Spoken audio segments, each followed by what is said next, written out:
बिस्मिल्लाहिर्रहमानिर्रहीम। Hello everyone, I am doctor Tanveer Arshad Chaudhary, family physician expert and family medicine. जैसा कि हमारे तमाम viewers, follower, patient, friends and families जानते हैं कि हमने हमेशा करंट इशू को डिस्कस करने की कोशिश की है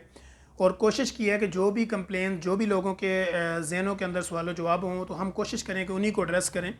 जैसा कि हमारे क्लिनिकल ट्रायल में बेशुमार लोग ऐसे आते हैं, फिर वो उन्होंने डिफरेंट प्रोसीजर्स के ज़रिए सोशल मीडिया के थ्रू या मीडिया के थ्रू या उन्होंने न्यूज़पेपर्स वगैरह या और किसी भी एडवर्टाइजिंग एजेंसी के थ्रू ये बातें सुनी होती हैं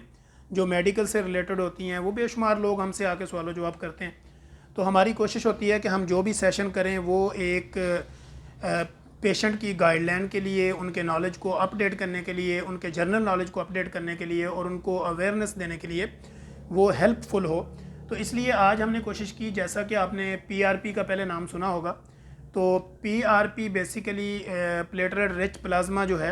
वो हम ऐसी जगह पे बेशुमार हेयर ट्रांसप्लांट के अंदर और बेशुमार आपके जॉइंट्स पेन और डिफरेंट ऐसी कैटेगरी की जो बीमारियां हैं तो वहाँ पे हम सुनते हैं कि हमने पीआरपी करवाई है, यानी हमने अपनी बॉडी के अंदर से ही जो है वो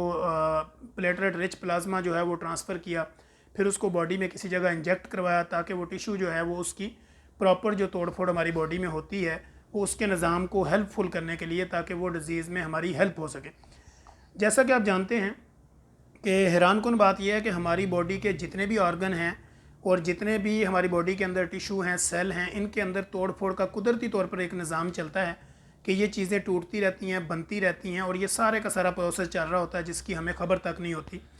तो ऐसी कंडीशन में ये तोड़ फोड़ के निज़ाम को चलाने के पीछे मेजर जिसका किरदार होता है उसको हम स्टेम सेल कहते हैं। Stem cell basically building of block है, आपकी बॉडी का block of the building body, इसको हम ये कह सकते हैं। जिस तरह प्लेटलेट रिच प्लाज्मा यानी पीआरपी होती है, इसी तरह आपकी बॉडी की जो बिल्डिंग, यानी इस बिल्डिंग, ये बिल्डिंग जिसके ऊपर खड़ी है या जिस बेस पे खड़ी है उसको हम स्टेम सेल कहते हैं। स्टेम सेल बेसिकली एक एग्जांपल और भी दे सकते हैं, जैसे एक तना आवर दरख्त है, एक मजबूत दरख्त है, उसकी जड़ें नीचे मजबूत होती हैं, फिर उसका तना मजबूत है, फिर आगे शाखें निकलती हैं। तो ये जो उसका मजबूत वाला पार्ट है इसको बेसिकली हम स्टेम सेल कहते हैं। अब जो स्टेम सेल होते हैं, स्टेम सेल बेसिकली एक तने की मानद होते हैं, यानी मजबूत होते हैं, इनका किरदार और इनका करैक्टर, फिर इनके अंदर अवेलेबिलिटी इस तरह की होती है या इसकी ताकत इस कदर होती है कि ये एक पूरे का पूरा आर्गन जो है वो उसको रीजनरेट कर सकते हैं। इसी तरह जो हमारा तोड़ फोड़ का निज़ाम चल रहा होता है बॉडी के अंदर और उस सारे निज़ाम को चलाने के पीछे जिसका मेजर किरदार होता है वो बेसिकली स्टेम सेल होते हैं। यानी ये बिल्डिंग ऑफ द बॉडी, आपकी जो बॉडी होती है उसका एक ऐसा ब्लॉक होता है जो पूरी की पूरी बॉडी को डेवलप कर रहा होता है और चला रहा होता है। अब बेसिकली एडिटोप टिश्यू, जब हम ये कहते हैं ना कि स्टेम सेल लिया कहाँ से जाता है, जो आजकल प्रोसीजर चल रहा है वो एडिटोप टिश्यू से आपके स्टेम सेल को निकाला जाता है, फिर इसके अंदर से फ़ैट को अलग करके इसको छोटी फ़ैट में कन्वर्ट किया जाता है। ये एक प्रॉपर लैब के अंदर प्रोसीजर होता है। फिर उसके बाद इसकी असेसमेंट वगैरह के बाद ये डिसाइड किया जाता है कि आपको स्टेम सेल के ज़रिए किस तरह का ट्रीटमेंट देना है। और बेसिकली हम देखते हैं कि अगर आपके नी जॉइंट का इशू है या आपकी लो बैक पेन है या ऐसी कोई भी क्रोनिक डिजीज़ जिसमें पैरालाइज हुए हैं आप, फालिज का अटैक हुआ है, आपका कोई ऐसा जिस्म का पार्ट है जो प्रॉपर काम नहीं कर रहा है, जैसे नीचे वाला हिस्सा। अक्सर हम पेशेंट हमारे क्लिनिकल ट्रायल में आते हैं कि जिनका वो कहते हैं कि मेरा नीचे वाला धड़ काम नहीं कर रहा, यानी वो सुन है, वहाँ पे कुछ चीज़ फील नहीं हो रही होती। तो ऐसी कंडीशन में भी हम उनको रिकमेंडेशन देते हैं कि आप जो है वो प्रॉपर जो है वो स्टेम सेल थेरेपी करवाएं। यानी प्रॉपर जो है वो अपनी जब स्टेम सेल थेरेपी कराएंगे उसके बाद आपको फिजियोथेरेपी करनी पड़ेगी, चूँकि ये एक नेचुरल प्रोसीजर है, कोई मेडिकेशन नहीं है, कोई ऐसा प्रॉपर ट्रीटमेंट नहीं है कि जाते ही आपने ठीक हो जाना। बेसिकली ये एक प्रोसीजर है जो कि जदीद तरीन प्रोसीजर है जो आज के दौर में मुतारफ़ करवाया गया है। और इस तरह पीआरपी पहले भी हो रही थी, स्टेम सेल जो प्रोसीजर है वो अब शुरू हुए हैं। तो इस स्टेम सेल की ट्रांसमिशन जो होती है आपकी बॉडी के अंदर, ये आपकी ही बॉडी का पार्ट लिया जाता है, उसमें से फ़ैट को अलग करके छोटी फ़ैट में कन्वर्ट किया जाता है, फिर जो है वो आपका स्टेम सेल उसको एक्टिव करके वो आपके बॉडी के किसी ऑर्गन में जहाँ पे भी कहीं ज़रूरत होती है ये वहाँ पे इसको ट्रांसफ़र किया जाता है और ये जाके आपकी बॉडी के अंदर जो आपकी तोड़ फोड़ का निज़ाम स्लो हुआ होता है उसको प्रॉपर एक्टिव कर देता है। और एक्टिव करने से जो आपकी बॉडी का डेड पार्ट होता है या वहाँ पे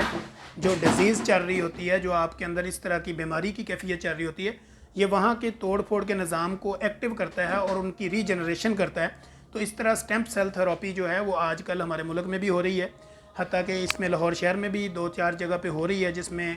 हमने कई जगह भी हमने खुद भी विज़िट करके इसको देखा, फॉलोअप किया। तो हमारा ये मकसद ये था कि अपने पेशेंट को ये बताना कि PRP basically platelet rich plasma और स्टेम सेल जो बिल्डिंग आपकी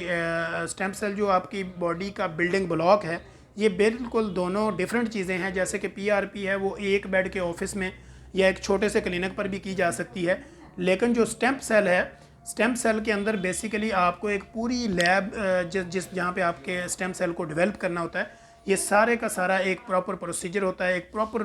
पूरे हॉस्पिटल के अंदर ये सारा प्रोसीजर है। तो ऐसी कंडीशन में हमने अपने पेशेंट की अवेयरनेस के लिए ये आज की वीडियो को बनाया कि उनको PRP और स्टेम सेल में दोनों के प्रोसीजर में जो है वो फ़र्क महसूस हो कि स्टेम सेल क्या चीज़ है और आपकी PRP क्या है। और PRP से यानी अगला जो प्रोसीजर है वो बेसिकली स्टेम सेल है, और स्टेम सेल एक कामयाब ट्रीटमेंट है। तो हमने अपने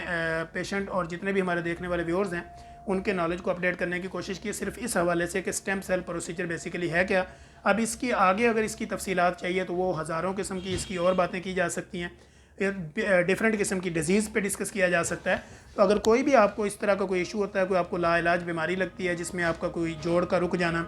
या पैरालाइज हो जाना, नीचे वाले धड़ का काम ना करना, सुन हो जाना, या आपकी बॉडी का कोई ऐसा क्रोनिक डिजीज़ जो ठीक ना हो रही हो, तो ऐसी सिचुएशन में आप हमसे रब्ता करें। हम इंशाल्लाह कोशिश करेंगे कि आपकी स्टेम सेल थेरेपी के हवाले से आपको प्रॉपर गाइडलाइन देंगे। इंशाल्लाह नेक्स्ट एपिसोड के हम कोशिश करेंगे कि नेक्स्ट एपिसोड में आपके लिए और इन्फॉर्मेटिव वीडियो लेकर आएँ। तब तक के लिए इजाज़त दीजिए। अल्लाह हाफिज़।